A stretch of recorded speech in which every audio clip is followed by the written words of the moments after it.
The broadcast is now starting. All attendees are in listen-only mode. Okay, well, let's go ahead and get started. It's 6 p.m. Thank you all for attending. Welcome to Home Buying 101.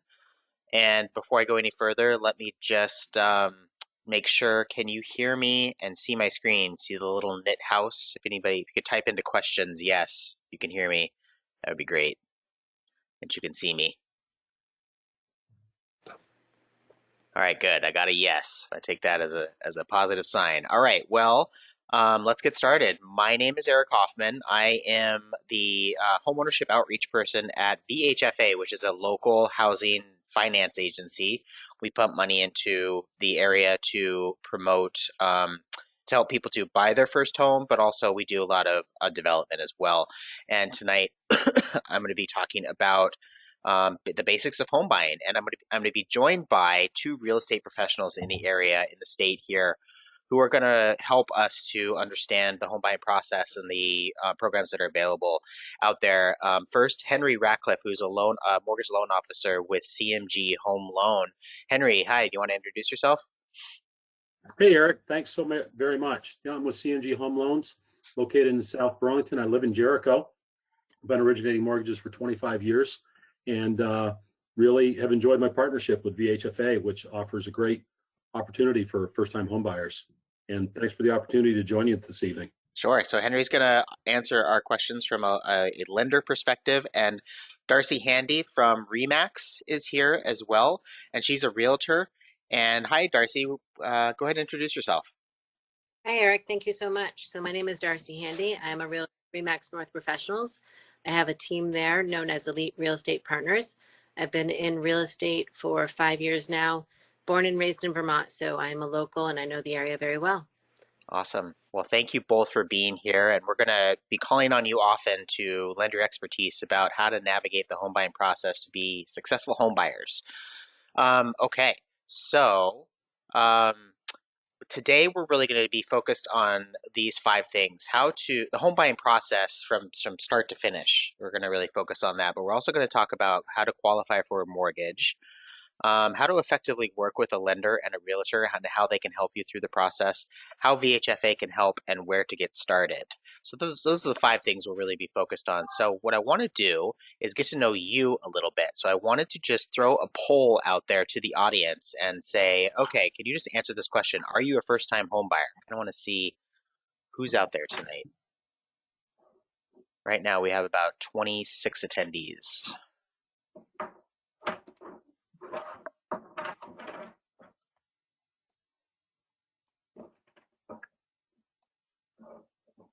Go ahead and click. Are you first time home buyer? Yes or no? So it looks like a whopping 100% are first time home buyers. So you come to the right place. Hopefully we can answer a lot of your questions. All right, so how about this? Where are you in the home buying process? Are you at the very beginning? Do you have a pre-approval but you're not shopping? Do you have a pre-approval and you're actively shopping? Are you under contract to purchase a home? Where are you in the process?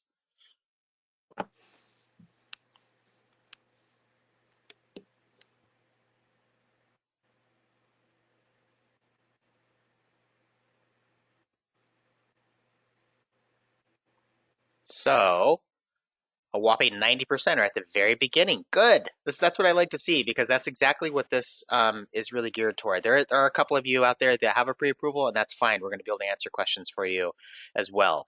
Okay, final question. How about this one? What's your biggest challenge you face in the home buying process? If it's one of these things, is it credit? Is it enough savings for a down payment and closing costs? Is it being able to afford a home in this crazy market, or is it knowing where to start and who can help? Knowing where to start and who can help. And it could be, I think you can choose more than one. Click all that apply. And it could be a combination of these things that you're looking for some help with.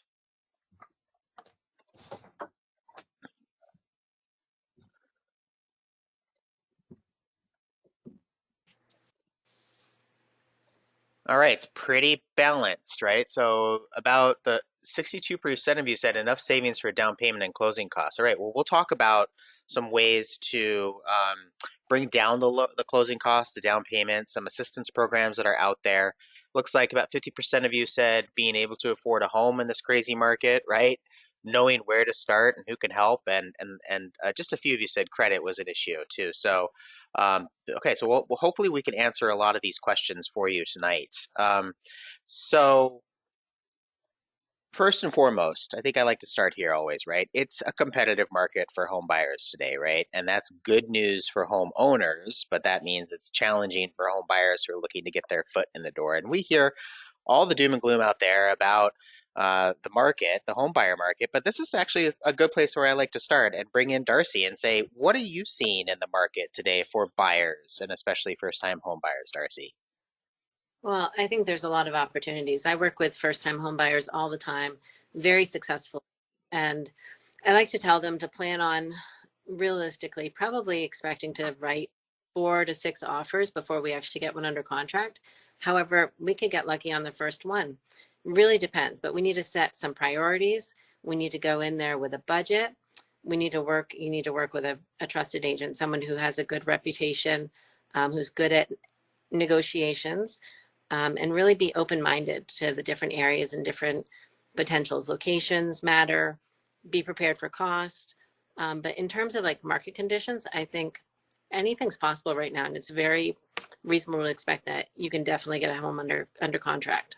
Would you say that the market conditions have improved since, COVID, or improving, or where are we?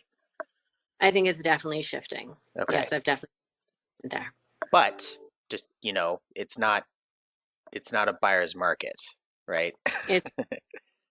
But I can tell you from personal experience in the last few months, I have been able to get people under contract, under asking price. So it's not doom and gloom of we have to put over asking offers in. I think we can just see where we're at depending on that particular home. Okay, so I mean, a big part of what we're going to talk about tonight is really the mindset of approaching home buying with, putting yourself into a position to be a competitive buyer and an informed buyer. So I think that's what Darcy's alluding to is like, having an understanding of your priorities and just having working with a good agent, things like that can really make a big difference in your ability to write a competitive offer that's accepted, among other things. Okay, well, let's continue here. You may have a lot of questions, right? How much can I afford? Who can help? How much for closing costs and down payment? Are there any special programs, and where can I get started? So hopefully we can answer all these questions for you.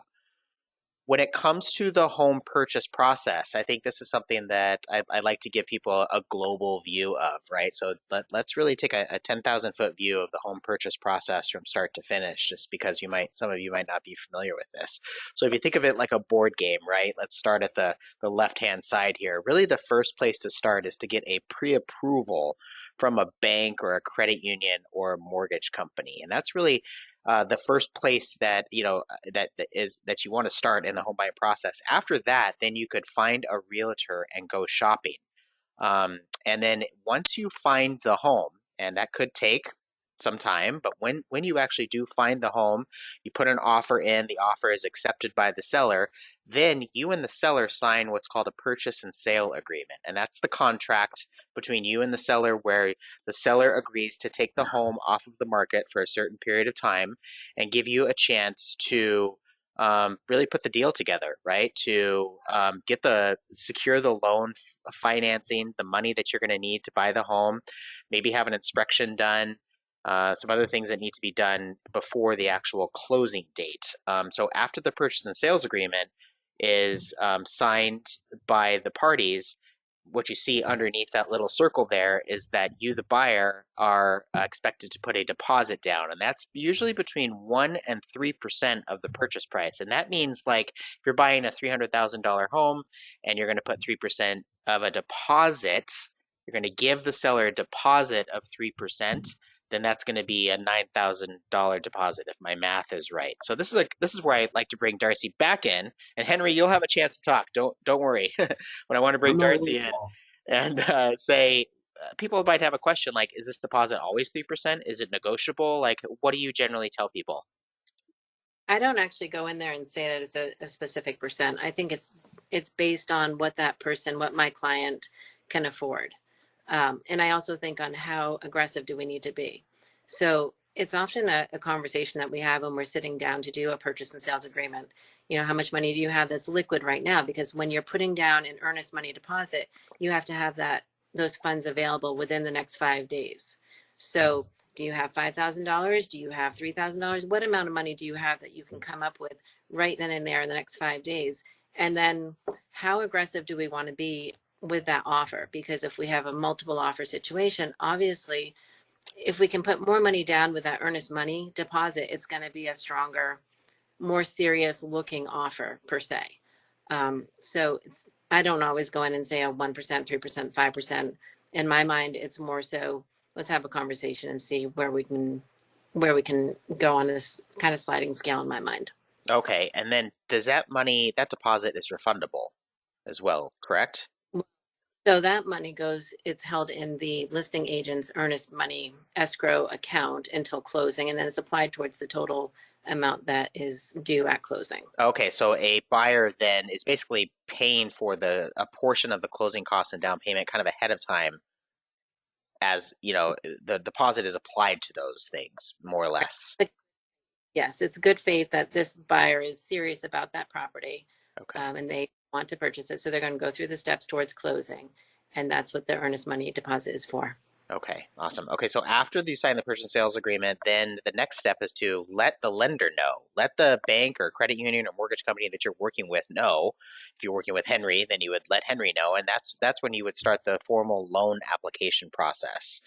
And also, after you sign the purchase and sales agreement, you would have an inspection. You would schedule an inspection to be done with the seller, and then the bank or credit union or mortgage company would send an appraiser out, a separate appraiser out to take a look to make sure that the property is worth the amount of money that you're going to be purchasing it for and getting the loan for. And if all goes well at the end of that process, then you attend the closing, you sign the keys, you sign the documents, you get the keys, and that's the congratulations day. But you see, there's a period of time between the time that you actually sign the purchase and sales agreement, the time that you actually close, and that's called being in escrow or under contract. And this is usually a 30 to 40 day process or period of time. Henry, is this the amount of time that you're seeing for people who are using mortgage financing? Yeah, generally it takes that amount of time to, get an appraiser out, get the appraisal back, gather all the paperwork, run it through underwriting, get the title work from the attorney, get it over to you guys to take a review of the file. Yeah. 30 to 45 days, pretty standard for us. Okay, great. And then Darcy, as far as inspection, I think this is something that we saw a lot of buyers waive the right to inspect the property. Can you talk about how you advise buyers when it's like, should you get an inspection or not? So I always advise my clients to get an inspection. In fact, during COVID, I was probably one of the few realtors that was having an inspection at every one of my transactions or my sales, because I think there's a huge liability there. And I think it's really important to have an inspection and for the buyer to know what they're getting into. So there's different ways to go about that. You can have a full home inspection and not have it be a contingency. You can have a home inspection and have it be a pass fail and contingency, or you can put what we call an aggregate. So you're not going to ask for anything from the seller in terms of repairs or concessions if it's over, $10,000. So there's different ways to make it work. So I think it's really important to have inspections. It's absolutely a liability reducing factor, and it's important for buyers to do that. And then that inspection too, if something comes up and something needs to be repaired, how does that normally happen? Do you negotiate that with the seller? We negotiate between the listing agent and myself. We would negotiate, yes. Okay, so there's a negotiation that could happen if something needed to be or wanted to be repaired, or like a purchase price change or something like that. So those are all things that can shift in the process. Okay, so we did have a couple questions, and that is one, will you be providing the slides afterwards? Yes, so I will be following up with everybody who attended with the slides and with our contact information, and you're free to reach out to us with any general questions that you might have. And I think I speak for Darcy and Henry that we'd be happy to help in any way we can. We also had another question that said, I'm a new American and I don't have the credit built up yet to get approved for a mortgage. How can I start the process towards buying a home for my family? Henry, if somebody were to come to you and they weren't quite credit ready, would you be able to give them like a roadmap or some pointers to say, if you do these things, these are the things, these are the steps to take? Oh, absolutely. Yeah. Yeah. Definitely that happens for us from time to time, whether it depends on the definition in terms of new American. If you're here on a work visa or have a green card or whatever it is, we can help give you some guidance in terms of how to build that credit and get you ready. It might take a little bit of time, but that's part of what I like to do in meeting with first-time home buyers is build that plan so they can get ready. If they're not ready today, they can be ready hopefully soon in not too distant future. Yeah, exactly. So still the first step. Yeah, so it says I'm here permanently and I've just received asylum to stay. So they're on the path to green card. So that probably wouldn't be the issue. But the Yep. other the issue about building credit, still, I think your first step is to start by talking to a lender and just seeing where Yeah. you stand. And then they might Yeah. say, nope, you're not quite there yet, but if you do these things, come back in 6 months and we can go from there. That's Yeah. the value of that. I've talked to people in the past, Eric, that said I'm not ready, but they came to see me to see what they need to do to get ready, and it turns out they were.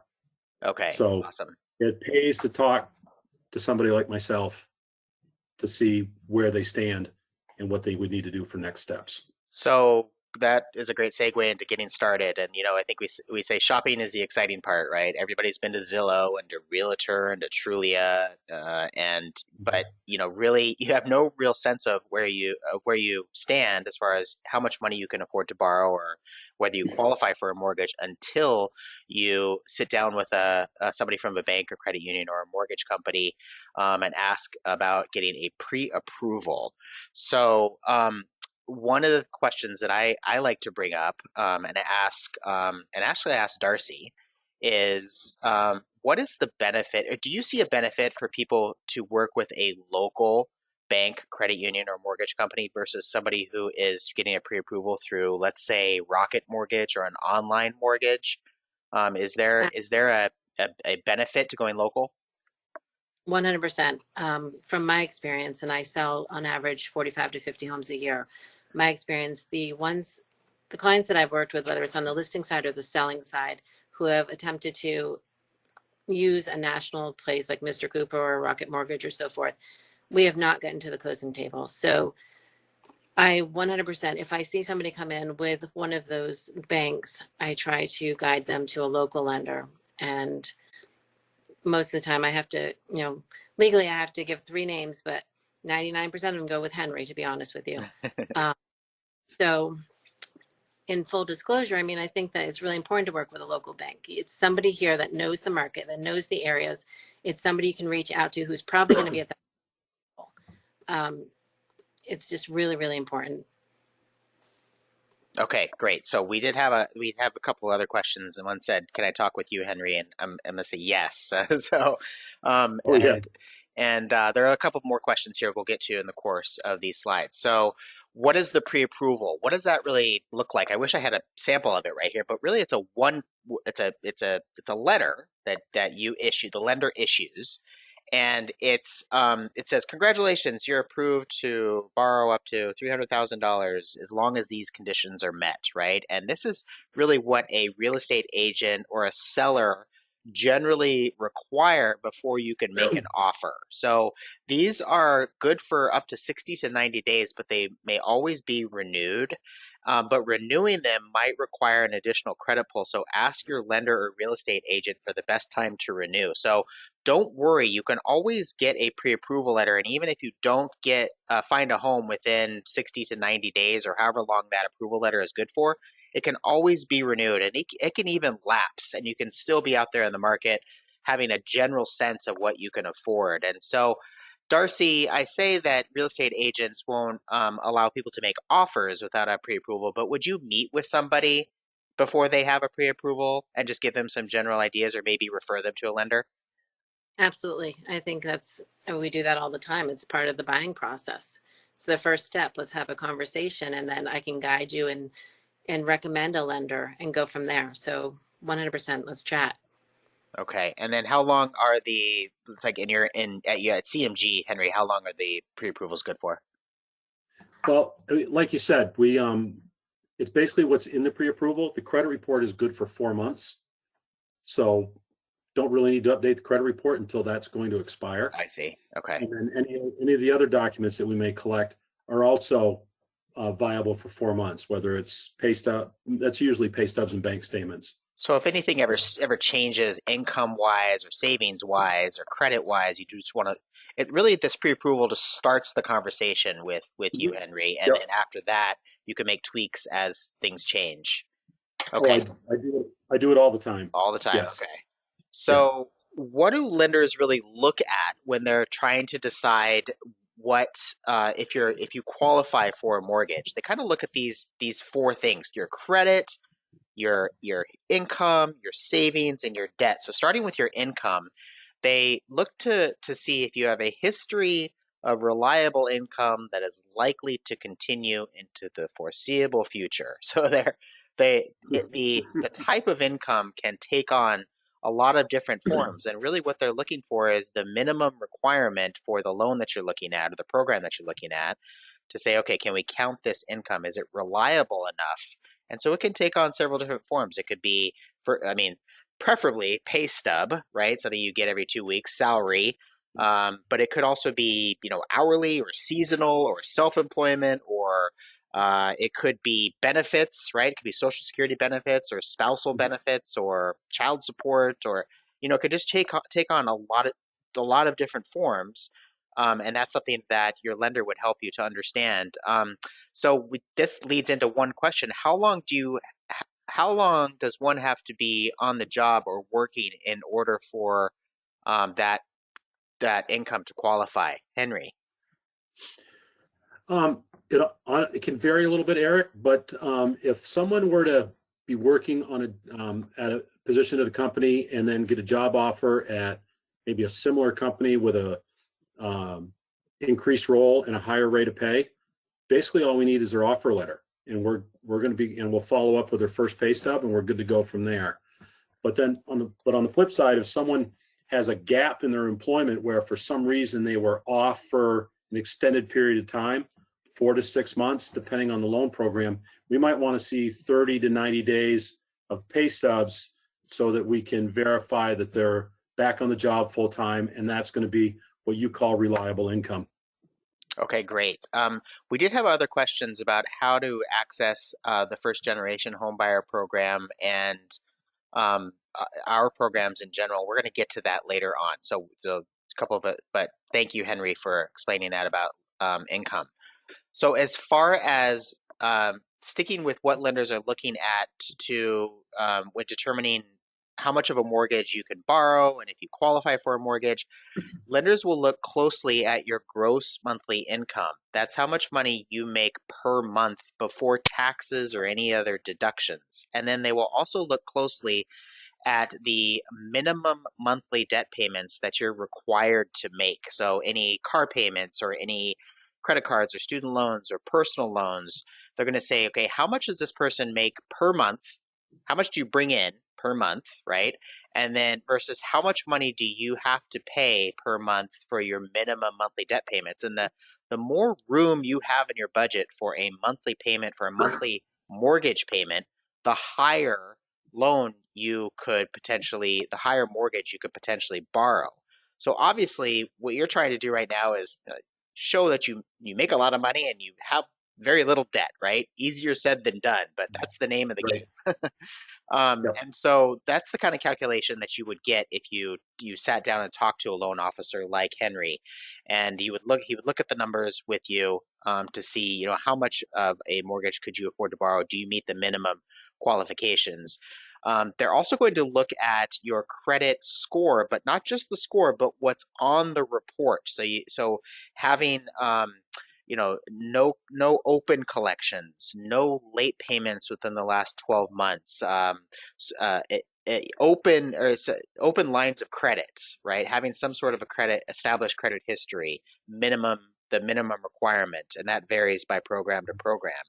And then last but not least, they're going to be looking at, do you have enough savings for the closing and down payment costs that you'll have that are associated with the loan that you're looking at. So when you go to a lender, it's really like going to a restaurant and they're opening up a menu of loans and looking at those menu of loans with you to see which one fits for your budget and what you want to accomplish. Do you want to put a little bit more money down and have a lower monthly payment? Do you not have a lot of money to upfront for the down payment and closing costs? Okay, well then we'll look at this program. So Henry, is that a good way is there anything else you want to add to what lenders are looking for when you're looking to see about qualifying for a mortgage?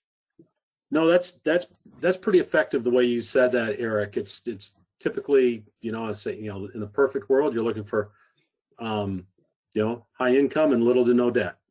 And that certainly can help you qualify for more house. And so do school loans count even if we're still in school? That's a question we had. Yes. Okay. Answer. Okay. Yeah. So student loans, so school, and even if you're not paying on those student loans, they will still be counted. If they're deferred right now, there's a certain calculation for that. I don't want to get too far into the weeds on that. But I'm not going to get those. Different loan programs have different calculations, but that's one of the things we look at. What I will say is that it doesn't matter the amount of debt you have, like the total amount of student loans you have. That is not the number that they're looking at. They're looking at what your minimum monthly payment is going to be. Is that an okay way to say that, Henry? Correct. Okay. And what about this? If you pay more rent than your potential mortgage, would that be considered, Henry? No. Unfortunately, no. No. I get it once in a while. I pay $2,000 a month in rent. I can afford $2,000 a month mortgage payment, but you still got to qualify under the parameters of qualifying. And that's a good goal to have, is have a house payment that's lower than your rent if possible.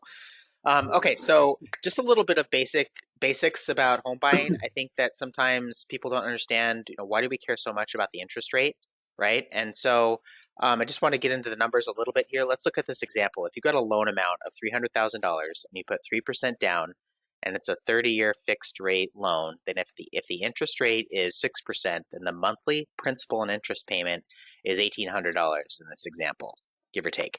Mm-hmm. And if the interest rate is 6.5%, then the monthly principal and interest payment that you'll be paying over this 30-year period every month is $1,900.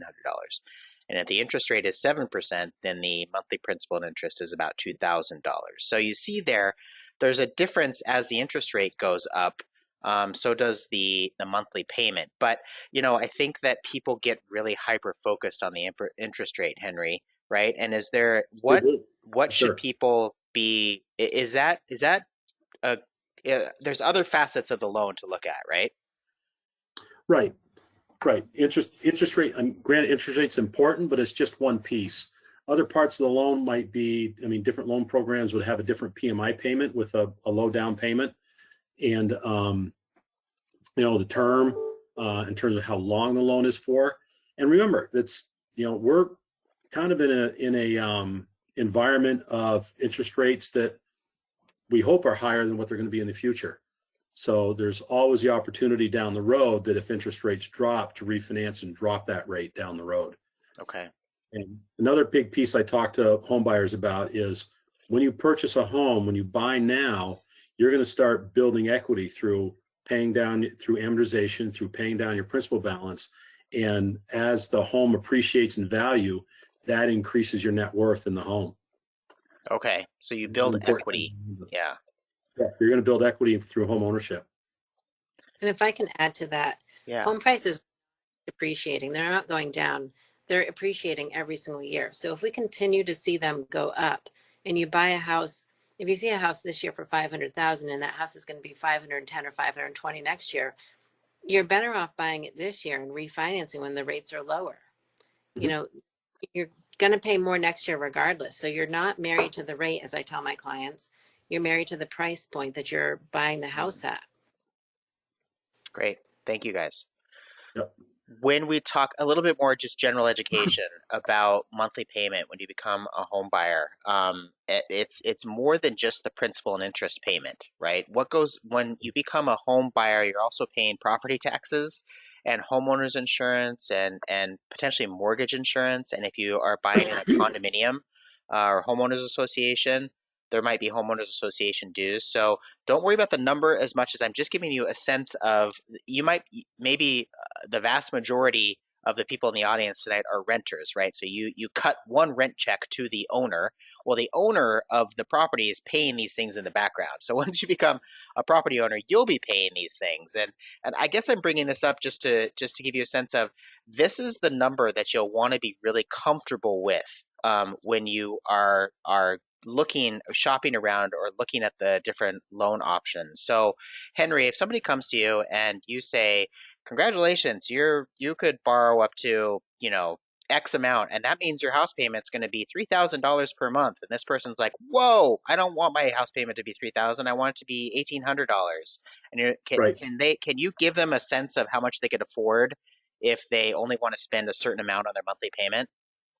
Absolutely. And it's one of the first questions I've begun asking people over the last 6 months to a year right up front is what are you comfortable with for the monthly payment for your home? Because if you're comfortable with 1,800, you don't need to look at houses where your payment's going to be 3,000. Yeah. Okay. And Yeah. Darcy, did you have something to say? Nope. Okay, so one of the things here I wanted to ask Darcy about is that this property tax, this is obviously just an estimate too. So I think one of the things when you're working with home buyers, do you ever, I know that there are different towns that have different property tax rates, right? Do you ever shop around in a certain area based on the property tax? I think it depends on the clients, honestly, and where they want to be. I mean, different clients have different locations and different requirements, but I mean, obviously, there are lower tax areas in the state other than there are lower tax. Yeah, I'm not saying that right. it's okay. Yeah.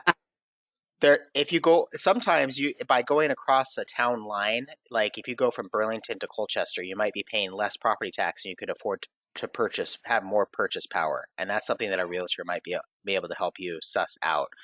Homeowners insurance is the money that you pay to protect what's in your home from fire, flood, um, what else? Theft. And then Henry, I'm going to kick over. What is mortgage insurance, and why does a home buyer need to know about that? Yeah, there's some people that think mortgage insurance is a dirty word, but it's really not. It enables a home buyer to purchase a home with a less than 20% down payment. And what mortgage insurance does, it insures, granted, you as the buyer are going to pay for it, but it insures us as a lender in the event of default and we have to take the house back and resell it. And if we have to sell it for less than what is owed on the mortgage insurance will kick in and make us whole on our loan. Okay, so really the bottom line is for the home buyer, it gives them the benefit of not having to put down 20%, meaning if they buy a $300,000 home and 20% of that is what, $60,000, instead they sort of pay a monthly payment in order for the ability to put less down. Right. Talking about that too, what do we mean by down payment and closing costs, right? And some of you might really understand this, others might be a little bit fuzzy about this, but if we're talking about again this purchase price of $300,000, there are different loan programs that have different requirements when it comes to the minimum amount that you have to put down. So if you're looking at a loan that requires a 5% down payment, then you'd have to put 5% of the purchase price, or $15,000, as a down payment. And then you would borrow the remaining. The remaining would be part of your loan, $285,000. But that doesn't include the closing costs that are associated with buying a home. And closing costs are a sort of an unavoidable cost of buying a home. Kind of like when you go to buy a car from a car lot, you have to pay tax, title, and registration to drive the car off the lot. The same kind of applies to a home, but there's more people involved, and they're higher cost associated. So I don't want you to get frightened by these numbers, but I want you guys to be informed. And there are ways to get assistance and ways to lower these costs. And so you see there, if the less money you have to put down, the less money that you're paying for upfront, but those closing costs are kind of unavoidable, right? So ask your lender and your realtor for ways potentially to get assistance. So I guess I put and realtor in there, Darcy, because I think in the past people have asked for a seller contribution. Are you seeing anything like that in this market? And can you explain what a seller contribution is? Sure. I mean, in the past, we've had seller contributions prior to COVID, and you can. What that is basically you ask for a percentage, and I believe you could ask up to 3% of the purchase price back at closing to be put towards any prepaids or closing costs. And correct me if I'm wrong, Henry. But it's basically a concession that the buyer is going to get back to put towards their total closing costs. Closing costs can be home inspections, appraisals. Well, the home inspection is paid at the time of the inspection, but appraisals, attorney's fees, prorations, things like that. So basically, that's what that's what that would be. But we're not seeing that in this market right now. I think if Okay. things turn to a buyer's market again, then we might see it. Okay. So you can't really count on a seller's concession, but Henry, there are programs out there where you could put as little as 3% down, right? And where you could get assistance too, and we're going to get to that. Yep. There's, I mean, like you get there. There's even a program with no money down, and you can get assistance. Okay. Mm-hmm. Yeah. So Henry has a menu of loans and a menu and lenders do. They have a menu of loan options to kind of see, okay, you don't have much to put down, then okay, these are what we're going to look at. Oh, you have more to put down, and then okay, this would be a better program over here because it'd have less MI or whatever, have a better rate or whatever. It's kind of a mix and match depending on where that client is. Mm-hmm. I'm sorry if you can hear my kids upstairs. They're deciding to be rambunctious right now. Okay, so closing costs, what are they? I'm not going to spend a lot of time on this slide. You are going to get these slides afterwards, but I want to give people a sense of what the heck are closing costs. Well, in a lot of cases, they're kind of unavoidable. What part of your closing costs are going to be to local and state taxes and fees. Part of them are going to be paid to, sort of some of the upfront. You're going to pay that initial homeowner's insurance premium. You're going to pay for somebody to go out and look at the title to make sure that the seller has the right to sell you the property. But another portion of that fee are lender and loan fees. And this is where Henry will be doing the comparing and contrasting about, okay, is there a different loan program that's going to have better origination fees, better potentially, I don't know, not better loan fees. And then there are origination fees that vary from lender to lender. So these are ways that you can do some comparisons. So I think, really asking the lender, okay, are there any, which loans offer the best, fees and what does that mean? Henry might come back and say, yeah, sure, that fee's better, but that interest rate's higher. It's all like, it's all a matter of finding the best deal out there given your particular situation. Anything you want to add to that, Henry? Not really. You pretty much hit the nail on the head. The only thing that's awesome with your VHFA programs is on some of the programs outside of VHFA where I am going to look side by side and where those origination fees can differ a lot. There's a lot of waivers through VHFA, which is one of the reasons I love working with you guys. Great. Save my people money. Awesome. Yes. Yep.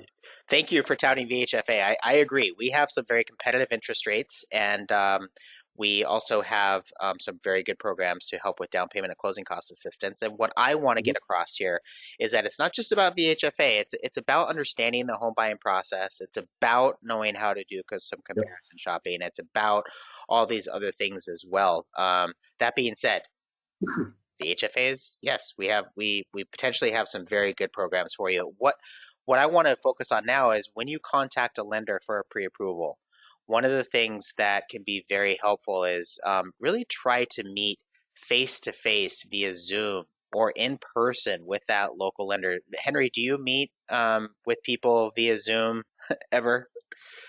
I do. Okay. I mean, I my great preference is to meet face to face. Okay. Just COVID changed all of that, and it's happened less and less over the last 2 or 3 years. But I try to do it every chance I get. Why? For me, I get a better understanding, and when you're in person, there's body language you can read, and something may come to mind, and a question would get asked that might not get asked over the phone. And the more information I can give you as a buyer to make an educated decision about how to move forward in home ownership, the better job I'm doing. And I'm a relationship guy. I love meeting people face to face and building a relationship and maintaining that relationship after closing. Okay, so it doesn't just it's a relationship that starts with the pre-approval and it goes all the way through closing to get the deal done. So when you contact a lender for a pre-approval, it's really good to know your comfort numbers, a sense of how much of a down payment, how much do you have for upfront costs, how much are you comfortable spending for the upfront cost of buying a home, the down payment and closing costs. And then I think most importantly is how much are you comfortable paying for your monthly payment, right? Really having a strong sense of your budget and what your comfort numbers is. What's your max? Where you really want to land with that monthly payment? Because that's what you have to live with once you actually buy the home. And then having a sense of what are your purchase goals? What kind of property are you looking at? Which county or which towns are you looking in? Henry, do people bring in do they actually bring listings to you to say, hey, I was looking at this online or I was looking at this house. Is this something I could afford? Oh my gosh, all the time. I encourage people to do that. Okay. I encourage them to do that. Okay. Once I talk to somebody and have them ready for a pre-approval, I say, look, if you find a house you like, send it over to me. I'll send you what the numbers are on that house. Awesome. Yeah. So you could even bring a listing and start from there. Totally. The documents to start preparing and start to have sort of at your fingertips right now is here's the list here. And again, I'll give you these slides here, but really starting to get your financial picture, all the document, organizing your financial snapshot will help you in this process. Having your 60 days most recent pay stubs, any evidence of any other income. Maybe you get income through Venmo or support, previous year's W-2s and tax returns, checking and savings account statements, any other, if you have retirement savings or any other investments of any kind. Having those sort of at your fingertips can only help the lender that you're working with to give you a very complete picture of how much you qualify for. And you may be asked for these documents a number of times. Some things to avoid before and after you're pre-approved. Okay, so I talked to a lot of lenders in my dealings, and I compiled this short list of things that derail, that they say, don't do these things before and after you're getting a pre-approval. One of them is new credit, right? New auto loans, new credit cards, new personal loans, etc. Now, I know life happens, right? I'm not saying that, if your car breaks down, don't get a new car, but, try to avoid getting a new expensive car, because certainly that any change in the amount of debt you have is going to change the amount that you can afford to borrow. So being very careful, and I would say even if you are considering opening a new line of credit or getting a loan of any kind after you've been pre-approved, then talk to the loan officer that you're working with. If you're working with Henry, ask Henry, what's this going to do to my pre-approval, right? Closing credit cards accounts. So even if you pay off a credit card, maybe like after this webinar, you're like, I'm going to get my stuff in order. I'm going to pay off a credit card and I'm going to close the account. Well, pay off the credit card, but keep the credit card account open and maybe just use it once a month and then pay it off down to zero every month, because that will preserve the good payment history and it will really keep your credit score higher than if you close that credit card account. Those are just a couple of big things. Another one is late payments on any bills. So right now more than ever, you're paying your bills on time, all of your bills, credit, otherwise.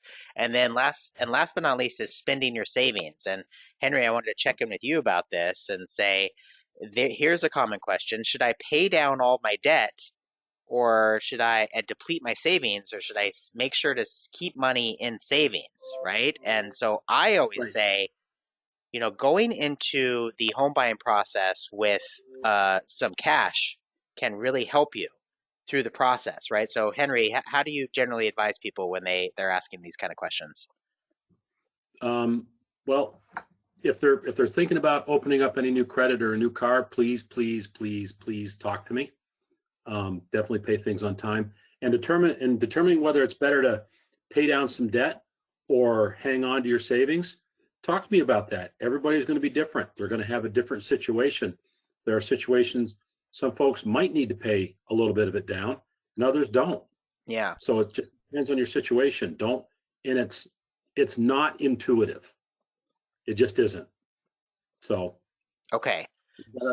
definitely talk. I mean, I'm going to say me, but talk to your loan officer before you do anything like that, and they can guide you through that process on whether it's a good idea or not. Okay, yeah. So it's a case by case basis, and sometimes it might Yep. be better to keep cash on hand in order to pay for things that come up in the process of buying a home.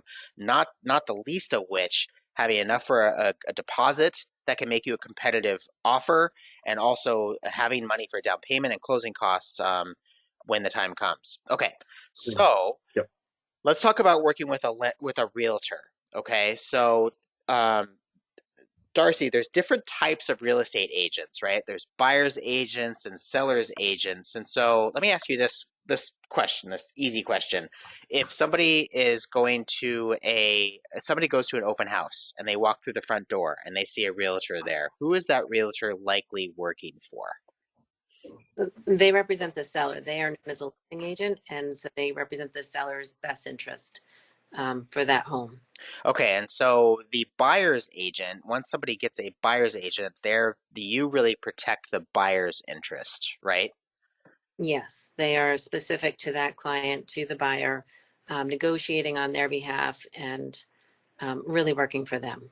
Okay, so I think a question that generally comes up when we're talking about real estate agents is how is a buyer's agent typically paid?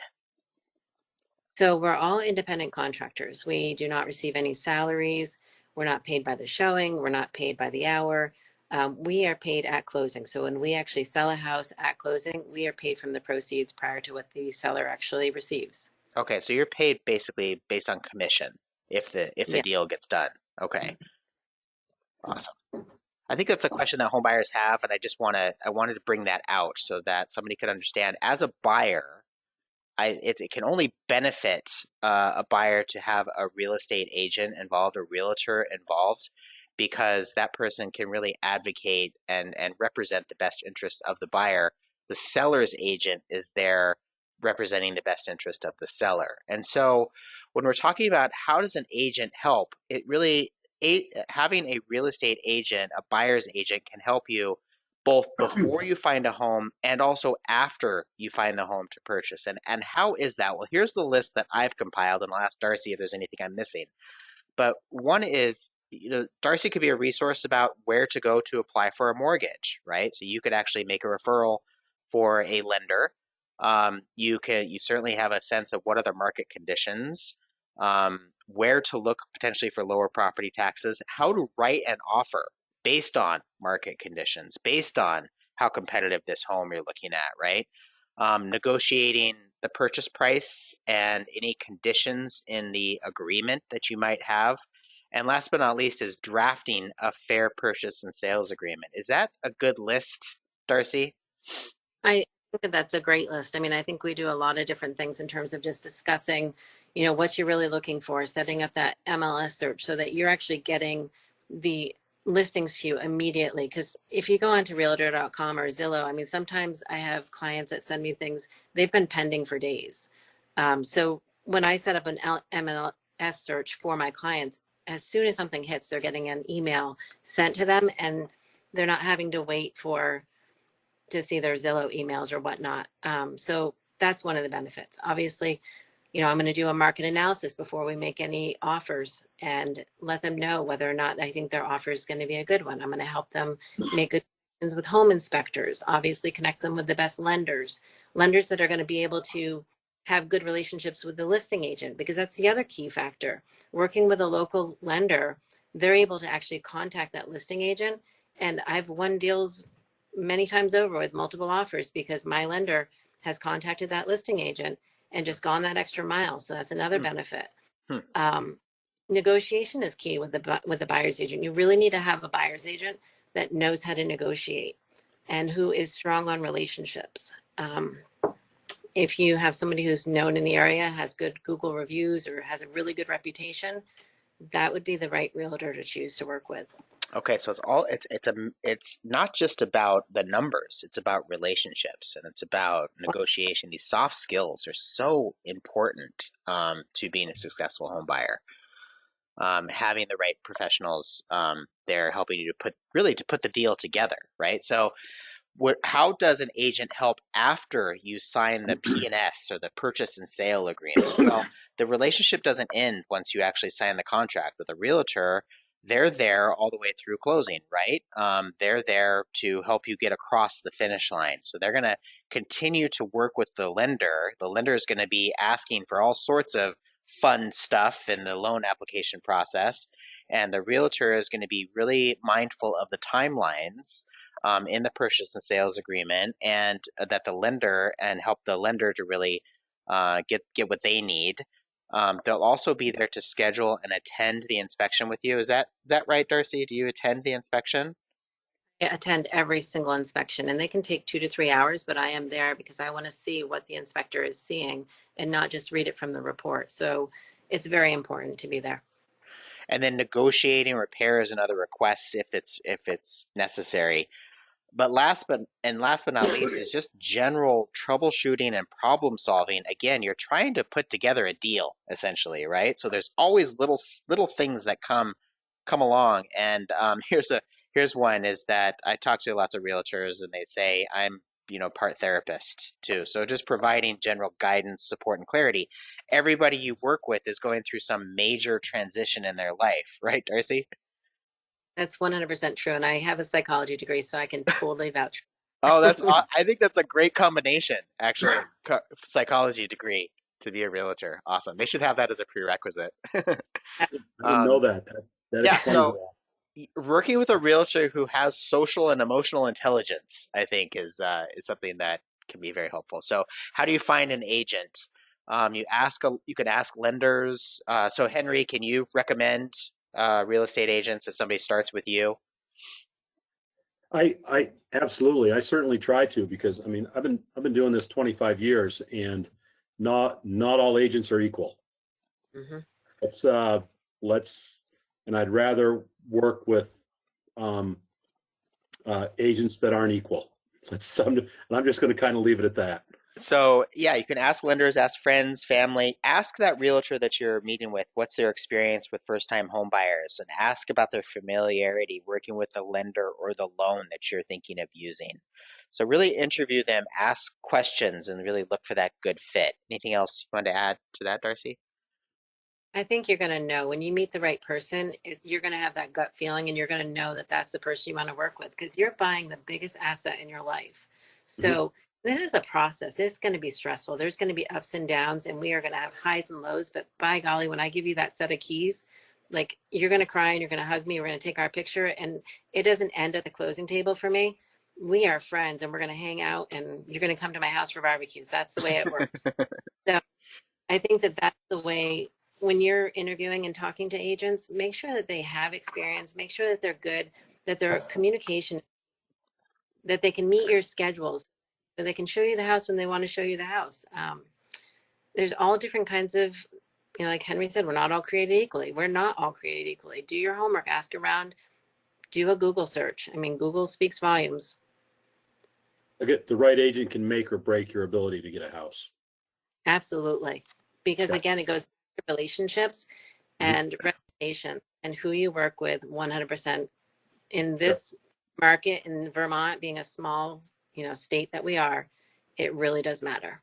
Yeah, and I think, we've taken 55 minutes now to explain the home buying process, and now I'm just going to touch on the VHFA programs that are out there because it's not just about down payment assistance. It's about all these other pieces and having having a good realtor, having a good lender to work with that help you to get across the finish line. So that's why we take so much time to explain this piece of it. So thank you, Darcy and Henry. You've been doing a great job. So when you're looking at how can VHFA help, right? What are some of the assistance programs out there that can help you?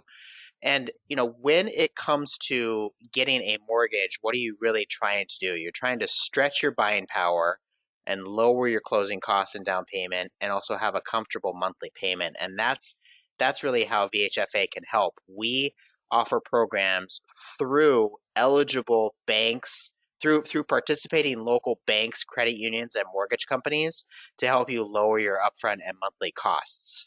And so we have a variety of benefits. And so the way that this works is that you would contact somebody like Henry or contact a local participating bank or credit union, and I'll give you a list of those in just a minute. And they would look through the menu of loans and they would say, oh, you're looking for down payment and closing cost assistance? Well, VHFA offers up to $10,000 to $30,000 in down payment and closing cost assistance.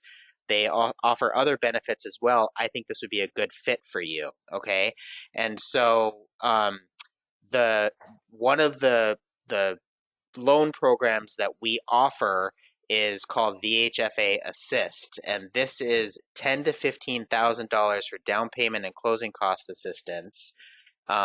If you are a true first-time home buyer and you have assets of less than $30,000 between the time that you apply and the time that you close on the loan. So this could be money that could really help you to pay for those closing costs, to pay for down payment if you have money saved for the closing costs. So this is something that any of our participating lenders are going to be looking at. If you contact them, they'll be looking at VHFA along with other loans as well to see what is the best deal for you. We have something called the First Generation Homebuyer Program, and this is a grant of up to $15,000 that you could add to. We have two different down payment and closing cost assistance programs. One is the one I just showed you, and then we have this First Generation Homebuyer Program. So if you qualify for both, you're both a first-time homebuyer and a first-generation homebuyer, you meet that definition, then you could get up to $25,000 to $30,000 in down payment and closing cost assistance. So the definition for first generation homebuyer is something like this. So the borrowers and non-borrowing spouses, the people who are going to be on the loan, and any spouses who are not going to be on the loan, they must be true first-time homebuyers, and either one borrower's parents or legal guardians never owned a home or lost that home due to foreclosure, or one borrower has been placed in foster care at any time in their life. So that's the definition of first generation. And so this would be something that a lender would be sort of asking about, or you could ask them about, since you're aware of the program. Do I qualify for this first generation homebuyer program? And they'll look at the requirements and see how you fit in. VHFA, for our programs, we have income limits, but those income limits are generally pretty high. So you could make up to $100,000 to $160,000, depending on which exact program you're looking at for VHFA, and still use a VHFA program. So we do have income limits. They're on our website, vhfa.org, or you could just talk to a participating lender, and they will crunch the numbers with you and for you. You could use VHFA with all different property types. So you could use it to buy a single family home or condominium, manufactured home on owned land, duplex, or shared equity property. And our purchase price limits go all the way up to $400,000 to $475,000. So again, I would say for the majority of people who are looking in Vermont to buy a home, you're going to be able to use you're going to be within the purchase price limits and the income limits. There was there was a question here. So your $25,000 to $30,000 estimate was a combination of the VHFA Assist and the first generation program. That's correct. So it's a combination of those. So you'd have to qualify for both to get that $25,000 to $30,000 down payment assistance.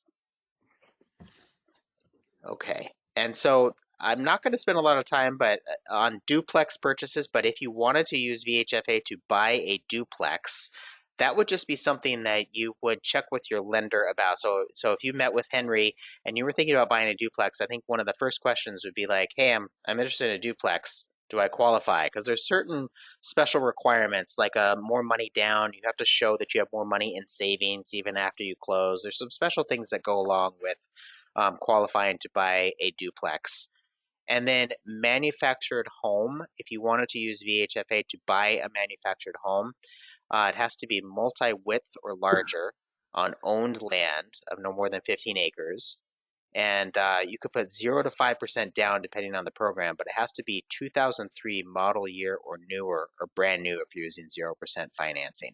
So I'm going kind of fast through these slides, but I just want to let you know that you would talk to your lender and say, hey, I'm interested in manufactured housing financing. What do you offer? You would talk to your realtor to say, this is the type of home I'm looking at.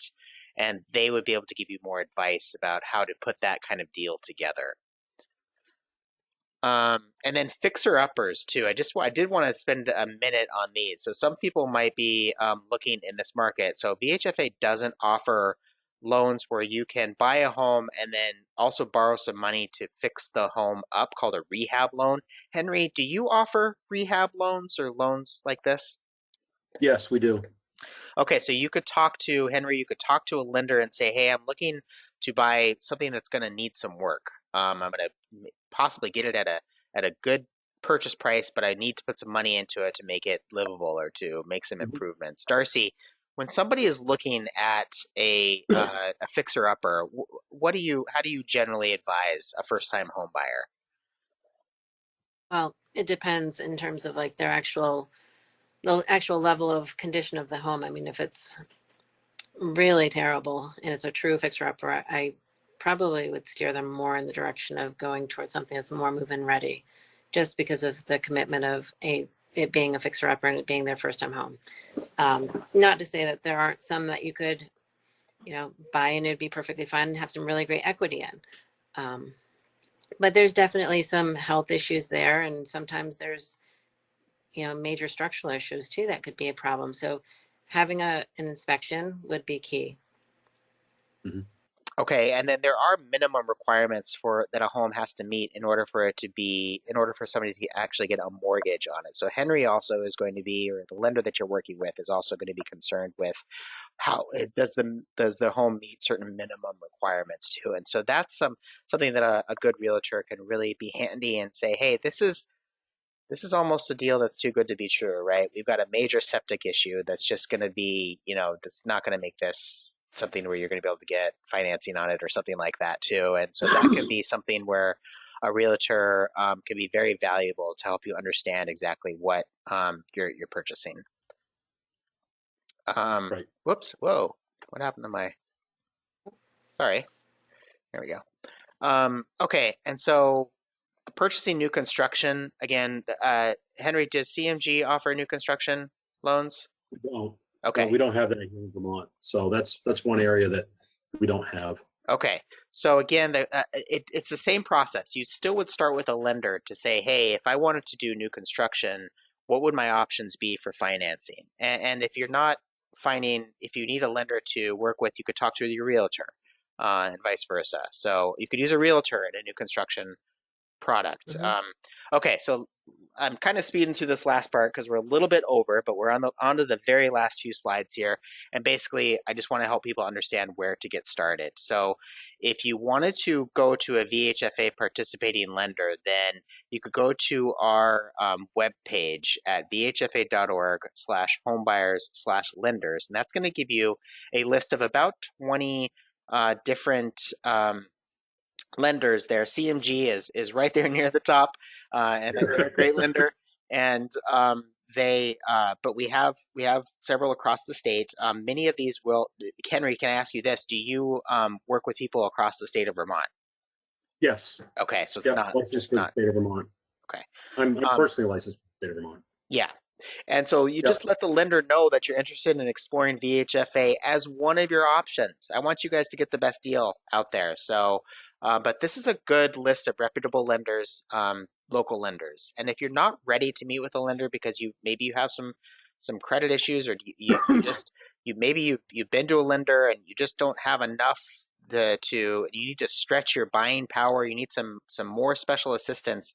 There are certain nonprofits around the state of Vermont that are part of the NeighborWorks Alliance, and these are nonprofit housing organizations where you could potentially go to find homes at below market rate, below market value, that are going to be a little bit cheaper than what you're going to find on the open market, and they might have some other special programs in addition to VHFA that can help boost your buying power. And so a good place to go is vthomeownership.org. There are other special programs offered by lenders in Vermont, and this is just a list of those programs. I'm not going to go into those just because I work for VHFA, but I wanted to give you a sense of what they are. And one of the big ones here is two of the big ones is rural development. I think CMG, do you offer rural development? Oh yeah. And Yeah. manufactured housing down payment loan program. So if you are looking at buying a manufactured home or a mobile home, I strongly encourage you to go to getahome.org because they have a good down payment loan program if you're considering buying a manufactured home in a park, in a mobile home park, or on owned land. So that would be a really good place. That's where I direct all of the questions that I get there. So again, don't have to memorize this. I'm going to give you these slides so you can go back to these later on, and maybe this provides you with a good lead. All right, so last but not least, if you ever feel like you're treated unfairly when you're attempting to buy or finance a home, fair housing is a right. So if you feel like you're discriminated against based on any of these protected classes, contact the CVOEO Fair Housing Project, and they could help you with that situation. Okay, well, that is it. Here is the very final slide, and I'll end on this. Darcy, Henry, thank you so much for your insight and your expertise. And I think I speak for Henry and Darcy. You can reach out to me, to any of us, with any questions that you have. We'd be happy to help guide you as best we can. Definitely. Thank you, Eric. Absolutely, Eric. Thank you so much. I appreciate it. Oh, yes. Thank you, Henry. Thank you, Darcy. You guys were great. Okay, well, I will hang on for like another minute or so to see if we have any last minute questions. So does anybody have any last minute questions that you'd like to ask? There was one person that I think emailed me and wants to get in touch with Henry. So I think I'll forward that to you, Henry. That'd be great. I'm easy to reach. And, Okay. Email, and the number here is my cell. And I like, well, it's not a knock on banks, but I'm not a 9-to-5-er. My phone doesn't shut off at 9. There is some people say they can call me at 9 o'clock at night. My wife doesn't get mad. So, And that's I wonder who that. yeah, I'm not sure, Darcy. There is a question here. Are there credit repair programs offered? It's not, we're not a credit repair company, but within within the not the credit bureaus, but the company we pull our credit reports from, there's a service in there that can give us an idea of what could happen to your credit report if you did certain things. If you paid down a credit card a little bit or got rid of a collection account. And if I've got somebody whose credit is on the edge, I'll give them advice for that. I just had a guy raise his credit score almost 100 points over 3 or 4 months, and now he's just got to get the money to say that for his down closing costs, he's going to be able to purchase a home. So certainly can give you some guidance on that. Yeah, and I just would recommend talking with a loan officer. I mean, they really have a very good sense of what it takes to build good credit and what goes into the credit score. So they can provide guidance based on what they're seeing on the report that I think could actually be even better than something you're trying to get online. And then just, I used to be a housing counselor, so I'll just say be very wary of like a quick fix or like, hey, we'll fix your credit if you just, pay us $100 a month, that kind of thing. I think getting that local advice from a local lender after they've had a chance to look at your credit report with you can be Yeah. the best advice you'll get.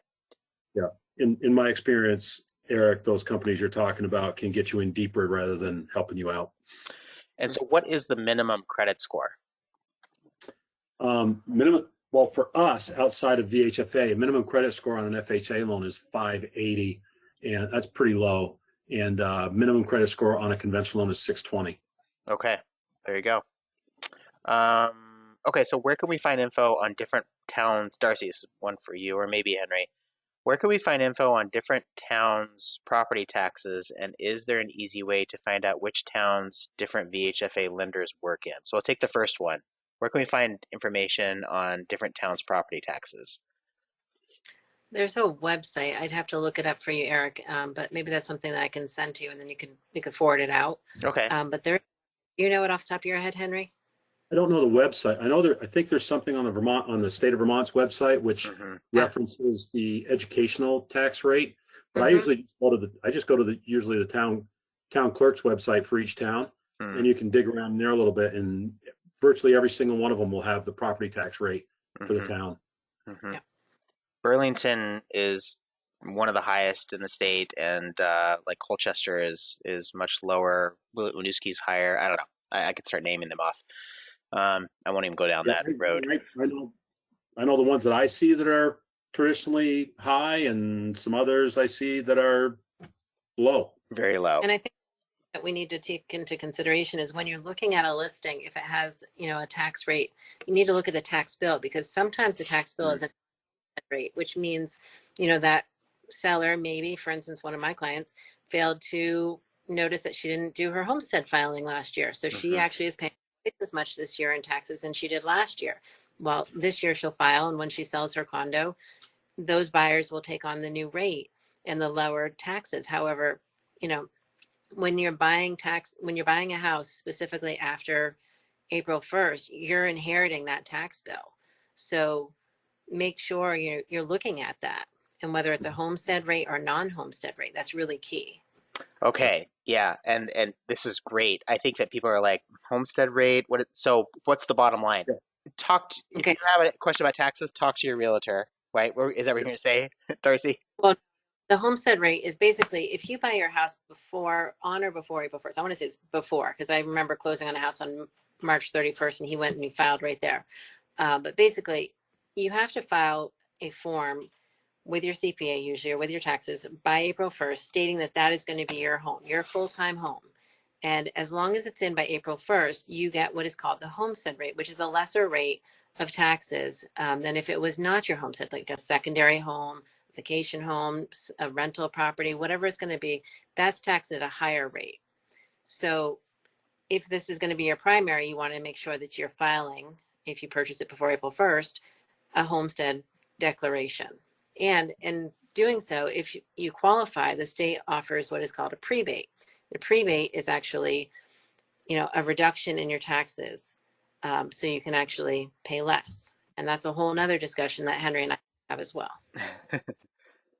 Yeah, that one's complicated. Yeah, it's a little bit. Yeah, yeah. It actually. Thank you, Darcy. Yeah, thank you. I think I may have oversimplified it when I brought the topic up. Right, there is a lot to it.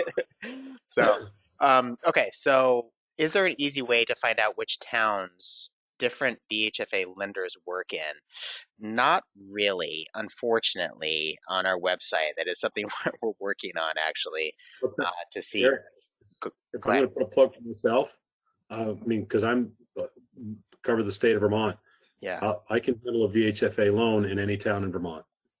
Yeah, and I would guess most lenders could. Exactly. That's kind of where I was going with that, is that even if you don't find somebody that works in your particular town, you can meet with them via Zoom. But you will have to go through each lender. I don't know if you want to say, Jennifer, if you want to say which town you're looking in, I could help you, or you could just follow up with an email to me if you wanted to. Okay, I think which towns are lending in. So yeah, they'll lend in any town. So it's a statewide program. So there's no specific towns that they won't. Um, yeah, looking in central Vermont where 4 or so counties meet. Yeah, so you could use VHFA statewide, doesn't matter which town. And if you wanted to find a lender in that area, you can email me. I can find you one. But like Henry said, most lenders will work statewide now, and that's one of the benefits of the way that mortgage lending is now. You don't have to find somebody super local. You could work with somebody outside of the area easier. Yeah. Yeah, whether it's myself or anyone else, happy to take a call or set up a Zoom meeting and answer whatever questions you have. Okay. All right. I think that's it. I mean, we're at 7:15. I'll let you guys go. Thank you again for your time tonight, and for the audience, I will be following up in the next couple of days with an email with the slides and contact information. All right. Have a great night, everyone. Bye-bye. Thank you so much, Eric. Thanks, Appreciate Henry. it. Thanks, Darcy. Okay. Bye.